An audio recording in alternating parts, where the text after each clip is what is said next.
इसी तारीख को सुकूत जूनागढ़ भी हुआ, जिसको सब भुला बैठे हैं। पाकिस्तान के किसी मीडिया हाउस में इस चीज़ को डिस्कस नहीं किया गया, लेकिन हमने इसे याद रखा कि वो रियासत, वो जगह या वो जूनागढ़ की पूरी स्टेट जो बाकायदा तौर पे लॉर्ड माउंटबेटन के बताए हुए फार्मूले के बाद 3 महीने तक पाकिस्तान का हिस्सा रही, आखिर किस तरीके से भारत ने उस पर कब्जा कर लिया। और आज के दिन ये कब्जा हुआ था 1947 में, तो आज तकरीबन 69 बरस हो चुके हैं, कोई इसका पुरसाने हाल नहीं। क्यों नहीं, इसी हवाले से हम गुफ्तगू करेंगे। सदर जूनागढ़ मुस्लिम फेडरेशन हमारे साथ इस वक्त बराह रास्त मौजूद हैं, जनाब मोहम्मद इकबाल सान साहब, उनसे हम जानेंगे। बहुत शुक्रिया मोहम्मद इकबाल साहब। मैं सबसे पहले तो आपको अप्रिशिएट करूंगा कि एटलीस्ट आप लोगों ने पाकिस्तान में इस चीज़ को जिंदा तो रखा हुआ है, लेकिन मुझे ये भी बताइए कि क्या हुकूमत भी इसमें सपोर्ट करती है या सिर्फ आपकी फेडरेशन, आपकी ऑर्गेनाइजेशन ही इस पर काम कर रही है?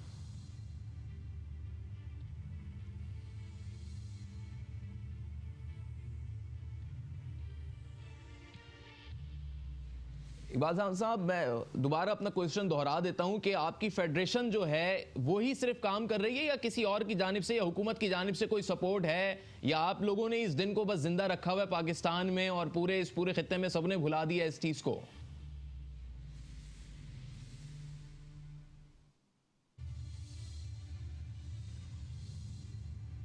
बहुत शुक्रिया उमर। देखिए, आज का जो ये दिन है 9 नवंबर, ये इंतहाई अहम दिन है। मैं समझता हूँ जूनागढ़ के लिए नहीं, पूरे पाकिस्तान के लिए बड़ा अहम दिन है। और बड़ा अच्छा सवाल किया आपने कि इसको ज़िंदा रखने के लिए जूनागढ़ फेडरेशन काम कर रही है, हुकूमत पाकिस्तान भी इसमें इन्वॉल्व रहती है। अगर मैं समझता हूँ हुकूमत पाकिस्तान इन्वॉल्व रहती और अपनी खारजा पॉलिसी में जूनागढ़ के इशू को हाईलाइट करती, तो बहुत सारे इशूज़ पे हम इंडिया पे अपर हैंड होकर बात कर सकते थे। जूनागढ़ एक इतना अहम इशू है कि जूनागढ़ पाकिस्तान का 3 माह का हिस्सा रहा। पाकिस्तान के डॉक्यूमेंट्स के हिसाब से जूनागढ़ नवाब सर मोहम्मद खान जी और मोहतरम कायदे आज़म मोहम्मद अली जिन्ना के साथ एक मुआहदा तय पाया था, जिस मुआहदे के तहत जूनागढ़ पाकिस्तान का हिस्सा था। और 3 माह हिस्सा रहने के बाद हिंदुस्तान ने उस पर कब्जा किया और कुछ अरसे तो पाकिस्तान ने उसका दिफा किया, अक़वाम मुत्तहिदा तक बात गई, अक़वाम मुत्तहिदा में आज भी है बात। बट जिस तरह बात करनी चाहिए हुकूमत पाकिस्तान को, इस तरह बात नहीं की जाती। अच्छा, क्या वजूहात हैं, क्यों इस तरीके से बात नहीं की जाती? अक़वाम मुत्तहिदा में किस नौयत की करारदाद गई है या केस गया है, और क्या हम नज़रअंदाज कर चुके हैं इस पूरे जूनागढ़ के स्टेट को, या इंटरेस्ट नहीं रहा, या किसी ने बीच में कोई बात उठाई थी कभी या नहीं उठाई? देखिए, हम 9 नवंबर जब भी ये 15 सितंबर इलाहा के जूनागढ़ बनाते हैं या 9 नवंबर सकूत जूनागढ़ बनाते हैं, तो हमारा मकसद सिर्फ ये होता है कि हुकूमत पाकिस्तान इसको सर्द महरी की नज़र किया हुआ है, जो उस पर ज़रा अपनी आंखें खोले और तमाम सियासी और समाजी जमातें भी इस पर बात करें।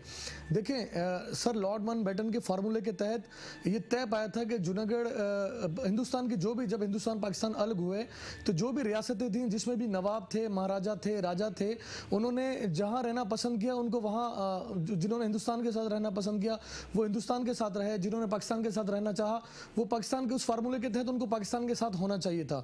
कश्मीर के जो महाराजा थे उन्होंने हिंदुस्तान के साथ रहने का ऐलान किया। चूँकि वहाँ पे आबादी अक्सरियत मुसलमानों की थी, तो लिहाजा वहाँ के मुसलमानों ने इस बात को कबूल न किया।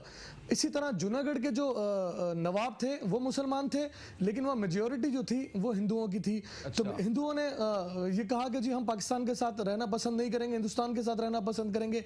तो प्रिंसिपल तो ये था कि हिंदुस्तान ने जूनागढ़ के लिए जो प्रिंसिपल अपनाया कि जी अवाम ये चाहती है कि वो इंडिया के साथ रहें, लेकिन कश्मीर पे ये प्रिंसिपल डिफरेंट हो जाता है, क्योंकि कश्मीर की अवाम ये चाहती है कि वो पाकिस्तान के साथ रहे। तो जब आप कश्मीर पे महाराजा की बात करते हैं, तो जूनागढ़ पे भी नवाब की बात को तरजीह देनी चाहिए। और हमारी हुकूमतें जो भी पिछले अदवार में रहीं, उन्होंने इस मामले को बहुत अच्छी तरह नहीं उठाया। अगर हम इस मामले को उठाएं तो मैं समझता हूं कश्मीर और जूनागढ़ पे हम बिल्कुल दोनों पे एक तरह की बात कर सकते हैं और बहुत मजबूत अंदाज में कर सकते हैं। तो भारत में इस वक्त कोई इस चीज को संजीदा लेता है, या उन्हें कोई फर्क पड़ता है कि वहां पर जो लोग मौजूद हैं वो पाकिस्तान से इल्हाक चाहते हैं या पाकिस्तान में वापस आना चाहते हैं, और नवाब ऑफ जूनागढ़ जो हैं क्या वो अपनी इतनी हैसियत रखते हैं कि वो कुछ कर सकें? इस हवाले से कोई स्ट्रेंथ, कोई पावर है, या बस अब सिर्फ बातें ही रह गई हैं? دیکھیں نواب صاحب نے تو اقوام متحدہ میں آج تک اس کیس کو فالو کر رہے ہیں، ٹھیک ہے. اب بات یہ کہ ہندوستان کی حکمرانوں کو کیوں فکر ہونے لگی اس بات کی، جب تک ہمارے حکمران اس ایشو کو نہ اٹھائیں، ہماری سیاسی جماعتیں اس پر بات نہ کریں، ہماری سماجی جماعتیں اس پر بات نہ کریں، تو ہندوستان کو کیوں اس پر فکر ہونے لگی؟ فکر تو ان کو اس وقت ہوگی جب ہمارے حکمران، ہماری سیاسی جماعتیں اس کو اجاگر کریں گی. تو یقینی طور پر پچھلے 2 سال سے ہم 9 نومبر کو ہزاروں کی تعداد میں ہم نے پریس کلب پر جا کے ایک ریلی کی شکل میں مظاہرہ کیا، جس کو انڈیا کے اخبارات نے بھی لکھا، جس کے انڈیا کے ٹی وی چینلز نے بھی دکھایا. ان کو اس بات کی فکر لاحق ہو گئی کہ پاکستان میں رہنے والے جوناگڑھی گڑھ کی بات کرنے لگے ہیں اور بڑے زور و شور سے کرنے لگے ہیں. ٹھیک ہے، مجھے بس اختتام پہ بتائیے کہ جوناگڑھ کی عوام کیا چاہتی ہے؟ کیا وہ پاکستان کے پاس واپس آنا چاہتے ہیں، یا وہاں پہ مسلم میجورٹی ہے یا نہیں ہے؟ کیا سینیریو ہے اس وقت؟ دیکھیں وہاں کے جو مسلمان ہیں جوناگڑھ کے، وہ تو پاکستان کے ساتھ ان کے دل دھڑکتے ہیں، اور آج بھی وہاں کے لوگ ہجرت کر پاکستان آتے ہیں. اور ایک بات آپ کے علم میں لے آؤں کہ جوناگڑھ سے آنے والے لوگوں کے لیے پاکستان کے لیے نیشنلٹی الاؤڈ تھی، لیکن پچھلے 10-15 سال سے اس ایشو پہ بھی ہمیں بڑی پرابلم ہو گئی ہے، کیونکہ جوناگڑھ کے جتنے بھی لوگ تھے ان کو پاکستانی ڈکلیئر کیا گیا تھا. جب ان کو پاکستانی ڈکلیئر کیا گیا تھا تو یقینی طور پر وہ پاکستانی ہیں.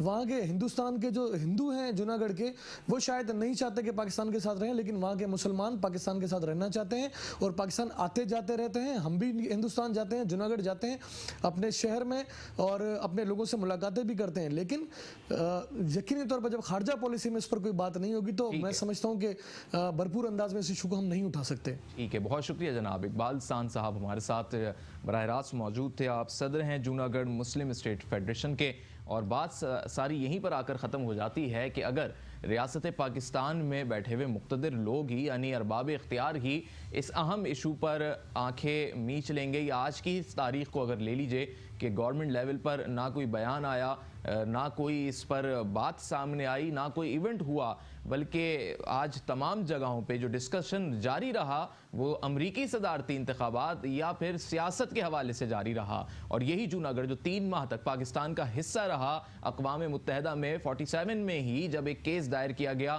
اسے بھی آگے لے کر ہمارے ہی حکمران نہیں چلے. تو کیا جوناگڑھ ہم نہیں